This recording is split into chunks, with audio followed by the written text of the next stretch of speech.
જય શ્રી કૃષ્ણ. આજે આપણે ભગવદ્ ગીતાના 18મા અધ્યાયની વાત કરીશું. 18મા અધ્યાયનો સારાંશ. સંન્યાસ અને ત્યાગ બાબતે વધુ જાણવાની જિજ્ઞાસા વ્યક્ત કરતા શ્રી કૃષ્ણે જણાવ્યું કે ફળની ઈચ્છાથી કરતા કર્મો ત્યજવા એટલે સંન્યાસ, અને બધા કર્મના ફળની ઈચ્છા ન કરવી તેને ત્યાગ કહે છે. કેટલાક પંડિતોનું કહેવું છે કે કર્મ દોષયુક્ત છે, તેથી તેનો ત્યાગ કરવો જોઈએ, જ્યારે કેટલાકનું કહેવું છે કે યજ્ઞ, દાન, તપ એ બધા વિવેકીને સમજુ ને પાવન કરનારા છે, તેથી તેનો ત્યાગ ન કરવો જોઈએ. ત્યાગ 3 પ્રકારના છે. નહિવત ત્યાગ કરવો તે તામસ કહેવાય છે. શરીરને કષ્ટ પડશે તે ભયથી કર્મ કરવામાં ન આવે તેને રાજસ ત્યાગ કહેવાય છે. કર્મ કરવું કર્તવ્ય છે એવું સમજી આસક્તિને ફળનો ત્યાગ કરી કર્મ કરવામાં આવે તેને સાત્વિક ત્યાગ કહેવાય છે. જ્ઞાન, કર્મ અને કર્તાનો ભેદ બતાવી સાત્વિક, રાજસી, તામસી કર્મ દર્શાવ્યું છે. પછી સુખના 3 પ્રકારના બતાવ્યા છે. આરંભમાં ઝેર જેવું પણ પરિણામમાં અમૃત જેવું હોય તે સાત્વિક સુખ. વિષયો તથા ઇન્દ્રિયોથી મળતું સુખ ક્ષણિક આરંભમાં અમૃત લાગે છે તે રાજસ સુખ. આળસ ને નિંદ્રાથી ઉપજેલું પણ પરિણામમાં ભમવાનારું સુખ તેને તામસ કહેલું છે. સામ, દામ, તપ, પવિત્રતા ને જ્ઞાન એ બ્રાહ્મણના કર્મ. શૌર્ય, તેજ, ધીરજ, ચતુરાઈ, દાન એ ક્ષત્રિયના કર્મ. ખેતી, ગાયોની રક્ષા ને વેપાર એ વૈશ્યના કર્મ, અને સર્વ વર્ણોને તેમના કાર્યોમાં મદદગાર થવું એ શૂદ્રનું કર્મ છે. તું મન વડે સર્વ કર્મોને મારામાં અર્પણ કરી મારામાં પારાયણ થઈ સમભાવરૂપ બુદ્ધિયોગનો આશ્રય કરી મારામાં ચિત્તવાળો થા. મેં તને જે ઉપદેશ આપ્યો તેનામાં તારો અજ્ઞાનથી પેદા થયેલ મોહ નાશ પામ્યો હશે. છેવટે અર્જુન સંચય રહિત થઈ શ્રીકૃષ્ણના કહેવા મુજબ યુદ્ધ કરવા તત્પર થાય છે. જ્યાં ભગવાન શ્રીકૃષ્ણને જ્યાં ગાંડીવધારી અર્જુન છે ત્યાં લક્ષ્મી વિજયને અચળ નીતિ છે. અધ્યાય 18 મોક્ષ સંન્યાસ યોગ.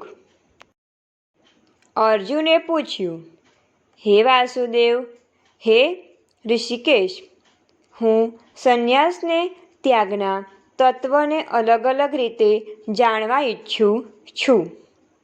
શ્રીકૃષ્ણએ જવાબ આપ્યો, હે અર્જુન, ફળની ઈચ્છાથી કરતા કર્મો ત્યજવા એટલે સંન્યાસ એવું જ્ઞાની લોકો કહે છે, ને બધા કર્મના ફળની ઈચ્છા ન કરવી તેને ત્યાગ કહે છે. કેટલાક પંડિતોનું કહેવું છે કે કર્મ દોષયુક્ત છે, તેથી તેનો ત્યાગ કરવો જોઈએ, જ્યારે કેટલાકનું કહેવું છે કે યજ્ઞ, દાન, તપ કે કર્મનો ક્યારેય પણ ત્યાગ ન કરવો. હે અર્જુન, ત્યાગ 3 પ્રકારના છે.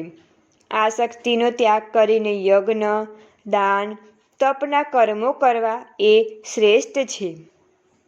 નિત્ય કર્મોનો ત્યાગ તે યોગ્ય નથી. તેનો નહિવત ત્યાગ કરવો તે તામસ ત્યાગ કહેવાય છે. શરીરને કષ્ટ પડશે તે ભયથી કર્મ કરવામાં ન આવે તેને રાજસ ત્યાગ કહેવાય છે. કર્મ કરવું તે કર્તવ્ય છે એવું સમજી આસક્તિને ફળના ત્યાગ કરી કર્મ કરવામાં આવે તેને સાત્વિક ત્યાગ કહેવાય છે. જે ફળની આશા રાખ્યા વગર કર્મ કરે છે તે સાચો ત્યાગી છે, કેમ કે તેને કર્મફળ ભોગવવા પડતા નથી. સાંખ્ય સિદ્ધાંતમાં સર્વ કર્મોની ઉત્પત્તિ માટેના 5 કારણો કહેલા છે. તે છે દેશ, કાળ, કર્તા, જુદા જુદા સાધન, જુદી જુદી ક્રિયાઓને દેવ, જેના અંતઃકરણમાં સહભાવ નથી, ન જેની બુદ્ધિ કર્મમાં લેપાતી નથી, તે પાપથી બંધાતા નથી. કોઈ પણ કર્મ ઉત્પન્ન થવામાં જ્ઞાતા, જ્ઞાન ને શ્રેય હોય છે. આ 3 કર્મના પ્રેરક છે. ઇન્દ્રિય, કર્મ ને કર્તા આ 3 ક્રિયાના આશ્રય છે. જ્ઞાન, કર્મ ને કર્તા આ ગુણોના ભેદથી 3 પ્રકાર કહેલ છે. જે જ્ઞાનથી જુદા જુદા સર્વ પ્રાણીઓમાં અભિન્ન ને અવિનાશી પરમાત્મા તત્વને સમાન ભાવથી જુએ છે તે જ્ઞાનને સાત્વિક જાણ. જે જ્ઞાનથી પ્રાણીઓમાં રહેવાવાળું એક તત્વ જુદું જુદું ભાસે છે તે જ્ઞાનને રાજસ જાણ. જે જ્ઞાનથી એક પ્રતિમામાં ઈશ્વરને સંપૂર્ણ રૂપથી રહેલા જુએ છે આ જ્ઞાન નિર્મૂળ, તુચ્છ, પરમાત્માના અવલંબન રહિત છે તે જ્ઞાનને તામસ જાણ. આસક્તિ રહિત, રાગદ્વેષ રહિત ને ફળની ઈચ્છા રહિત કર્મને સાત્વિક જાણ. અહંકારને પરિશ્રમથી કરવામાં આવતા કર્મને રાજસી જાણ. શુભ અશુભવાળું, ખર્ચવાળું, હિંસા ને પોતાની શક્તિના વિચાર વગરનું અજ્ઞાનીનું કર્મ તામસ જાણ. જે આસક્તિ રહિત, અહંભાવ રહિત, ઉત્સાહવાળો, સફળતા નિષ્ફળતામાં હર્ષ શોક ન કરતો કરતા સાત્વિક જાણ. સ્નેહયુક્ત ફળની ઈચ્છાવાળો, પારકા ધનની ઈચ્છાવાળો, ક્રૂર પ્રકૃતિ, અપવિત્ર અને લાભહાનિમાં હર્ષશોક કરનારા કરતા રાજસ જાણ. અસાવધાન, વિવેકશૂન્ય, ઉદ્ધત, શઠ, બીજાનું અપમાન કરનાર, ઉદ્યમશૂન્ય, શોકયુક્ત ને કામને વિલંબનમાં નાખનાર કરતા તામસ જાણ. બુદ્ધિ અને ધૈર્યના પણ ગુણો પ્રમાણે જુદા જુદા ભેદ પાડવામાં આવ્યા છે. જે વૃત્તિ નિવૃત્તિ, કાર્ય અકાર્ય, ભય અભય, બંધ મોક્ષ ને જાણે તે સાત્વિક બુદ્ધિ જાણ. જેના દ્વારા ધર્મ અધર્મ, કાર્ય અકાર્ય સમજાતા નથી તે રાજસી બુદ્ધિ છે. પણ અજ્ઞાનથી ઢંકાયેલ, અધર્મને ધર્મ સમજનારી અને બધામાં અવળું જોનારી તામસી બુદ્ધિ જાણ.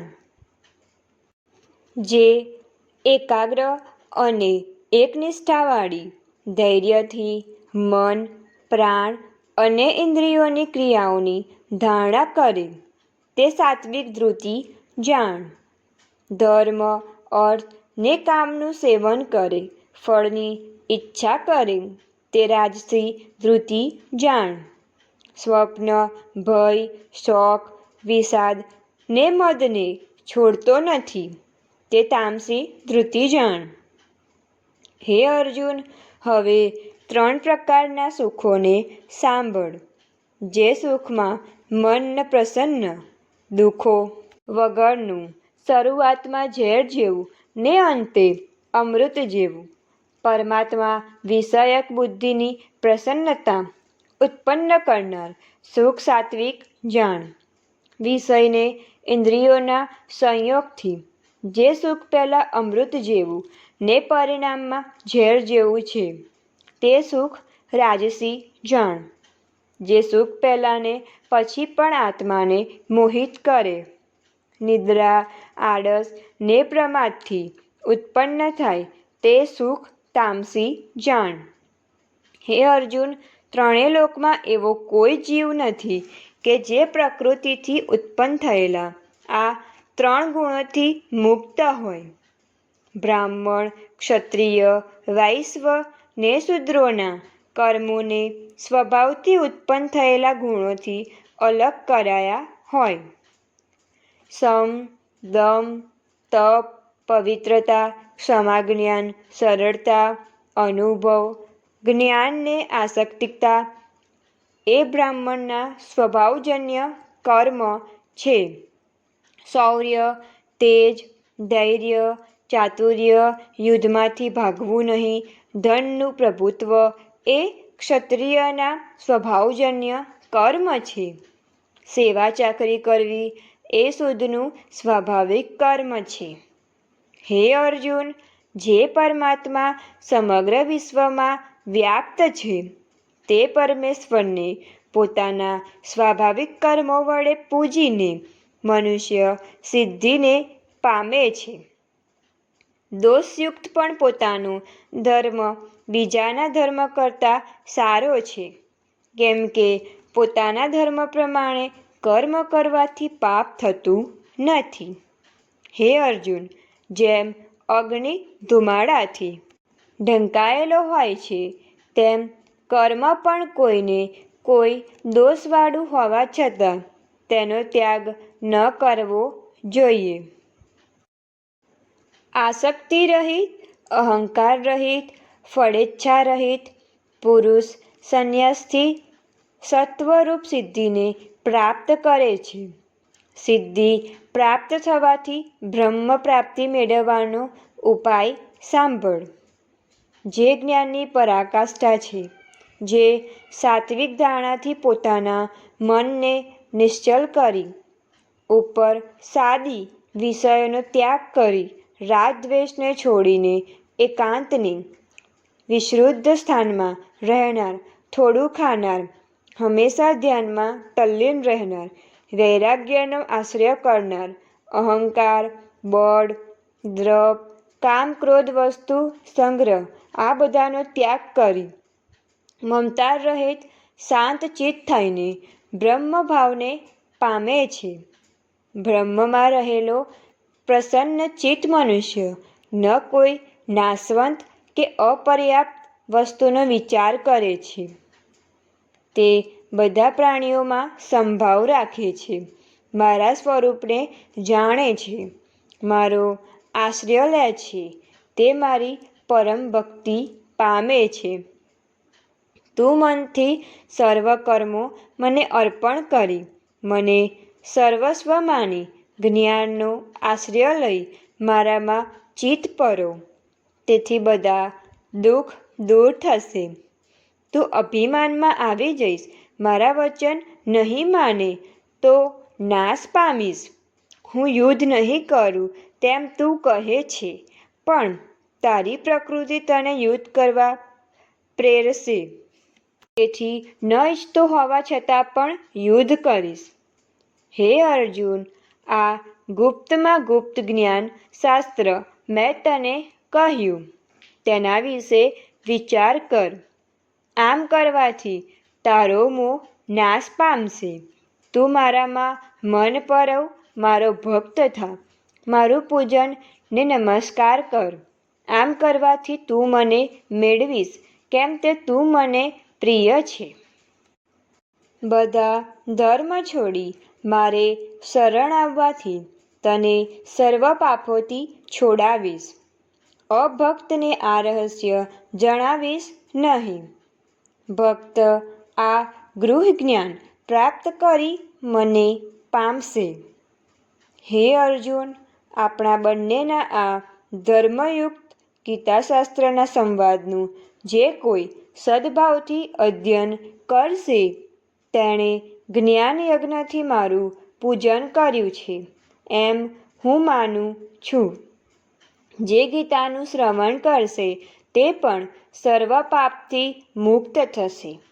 હે અર્જુન, તે એકચિત્તથી ગીતાશાસ્ત્રને સાંભળ્યું. તારો મોહ હવે નાશ પામ્યો ને? અર્જુને જવાબ આપ્યો, હે અચ્યુતમ, તમારી કૃપા વડે મારો મોહ નાશ પામ્યો છે ને હું મારા સ્વરૂપને સમજી શક્યો છું. હવે હું તમારી આજ્ઞા પ્રમાણે વર્તીશ.